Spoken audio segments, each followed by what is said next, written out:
간밤의 지구촌 소식 월드 리뷰는 황준호 외신캐스트와 함께합니다. 황준호 기자. 예, 안녕하십니까.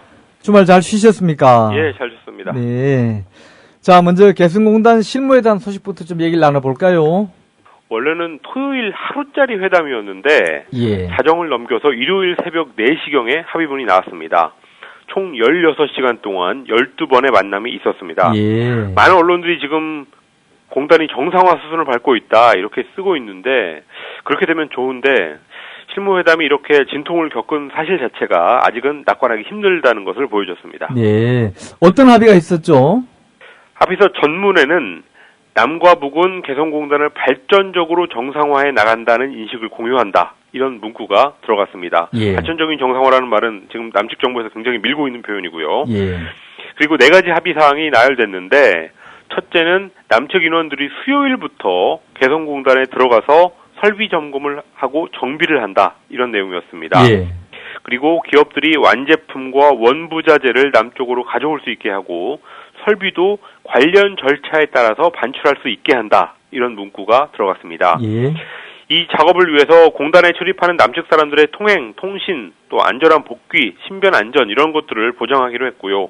마지막으로는 남과 북은 준비되는 데 따라서 기업들이 재가동하도록 하고 가동 중단, 재발의 방지 이런 공단을 정상화하기 위해서 수요일 후속 회담을 개최한다는 합의가 있었습니다. 남북 양측의 기본 입장은 뭐였죠? 남측은 소위 발전적 정상화를 강조했는데요. 예. 단순히 공단이 중단된 4월 3일 이전으로 돌아가는 게 아니라 북한이 공단 출입을 중단하는 데 대해서 책임을 지고 이런 일이 되풀이되지 않도록 제도적인 장치를 마련해야 된다라는 입장이 확고합니다. 가동 중단에 대한 피해 보상 뭐 이런 것들을 요구하지는 않겠지만 예. 적어도 다시는 이런 일이 없도록 하겠다라는 것을 문서로 보장해야 된다고 요구하고 있습니다. 북한은 공단 재가동이 먼저다 이런 입장을 가지고 있습니다. 합의문 중에서 설비 반출이라는 부분이 마음에 좀 걸리네요. 그렇습니다. 뭐 다 만들어진 물건, 완제품을 가지고 내려오는 거는 뭐 북한도 당연히 받아들였는데요. 예. 원부자재 방출을 넘어서 설비까지 가져올 수 있다. 이렇게 합의한 것은 아마도 이게 남측의 요구사항이었을 텐데 특히 이 설비 반출이라는 거는 공단의 일부를 해체할 수도 있다. 이런 뜻이기 때문에 석연찮은 합의입니다. 예.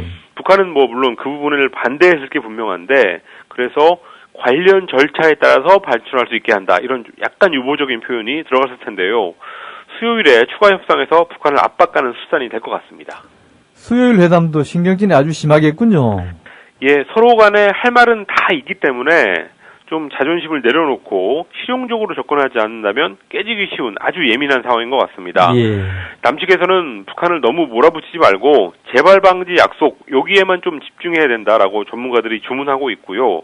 또 북쪽도 근본 원인이야 어찌 됐건 간에 출입을 막은 거는 북한이니까 일단 남쪽의 요구를 들어주고 뭐 개성공단은 김정은의 달러박스다 이런 표현에 대한 불만이 이런 게 있는데 이런 거는 좀 시간을 두고 풀어가는 쪽으로 했으면 좋겠습니다. 어제 미국 샌프란시스코에서는 아시아나항공기 사고가 있었는데요. 예. 캐나다에서는 열차가 폭발한 사고가 또 있었군요. 캐나다 동부 퀘벡의 한 소도시에서 원유 수송 열차가 폭발해서 5명이 숨진 것으로 확인됐고요. 실종자도 40명 정도에 이른다고 현지 관리들이 밝혔습니다. 예. 라크 메간틱이라는 마을 인근에서 현지 시간으로 토요일 새벽 1시 15분 이때 일어난 일인데요. 서 있던 열차가 갑자기 미끄러져서 내려가다가 선로를 이탈해서 마을 중심가를 덮쳤습니다. 유조 탱크 70량 정도를 싣고 있던 열차였는데 예. 탈선 후에 폭발해서 100m 이상 위로 불길이 치솟았고 인근 수십 채의 건물이 폭발로 무너졌습니다. 최소한 5번 정도의 폭발이 있었고요. 하나는 핵폭발이라고 볼 정도로 강력한 폭발이었는데 50명 정도가 모여있던 술집이 화염에 휩싸이면서 지금은 아무것도 남아있지 않았다고 합니다. 예.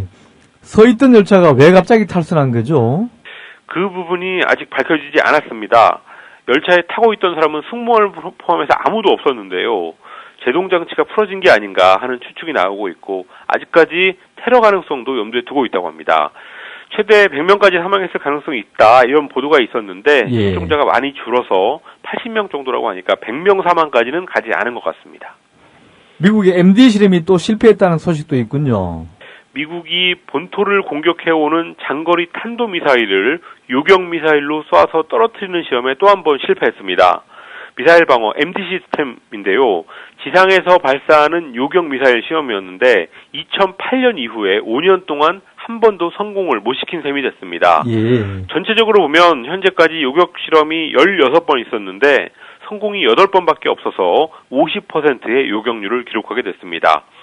어디서 누가 몇 시에 쏘는지 다 알려주고 하는 시험 성적이 이렇게 낮게 나온 겁니다. 미국은 미사일 방어 시스템으로 2004년부터 340억 달러, 우리 돈으로 35조 원 정도를 들여서 알래스카 그리고 캘리포니아 이런 데다가 30기 정도의 요격 미사일을 배치하고 있습니다. 이번 시험에 동원된 것도 이 중 하나였는데요. 자꾸 이렇게 실패하면서 MD 무용론이 다시 고개를 들 것 같습니다. 예. 한편 이집트에서는 군부에 의해 축출된 무르시 대통령에 대한 찬반 시위가 있었다고요? 예, 무르시 전 대통령의 축출을 환영하는 시위가 좀 더 컸는데요. 예. 일요일에도 카이로 민주화의 성지인 타흐리르 광장에 수십만 명이 모여서 무르시의 퇴진을 다시 한번 축하하고 군부를 지지하겠다는 뜻을 밝혔습니다.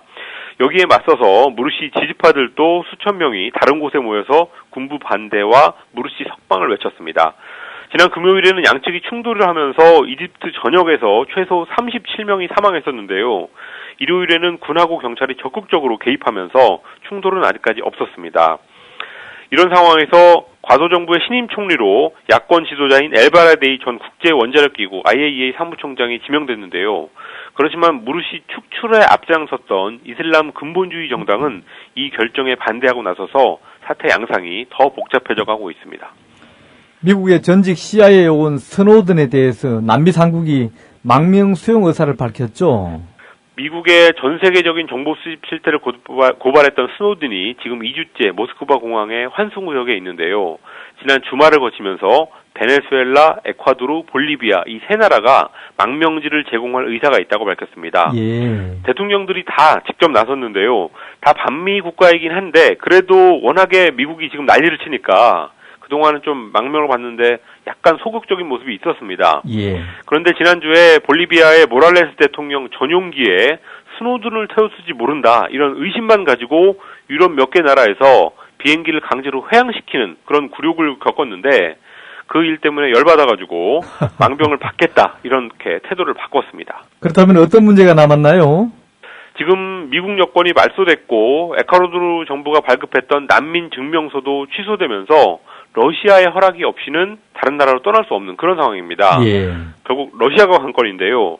러시아는 미국과의 관계 때문에 선뜻 스노든을 놔주지 못하고 있습니다. 그래서 앞으로 외교적으로 피해를 가장 적게 보고 또 자기들이 생색을 가장 많이 낼 수 있는 그런 기회를 노리고 있는 것 같습니다. 예. 자, 황 기자 수고하셨습니다. 감사합니다. 이상 황준호 기자와 함께했습니다.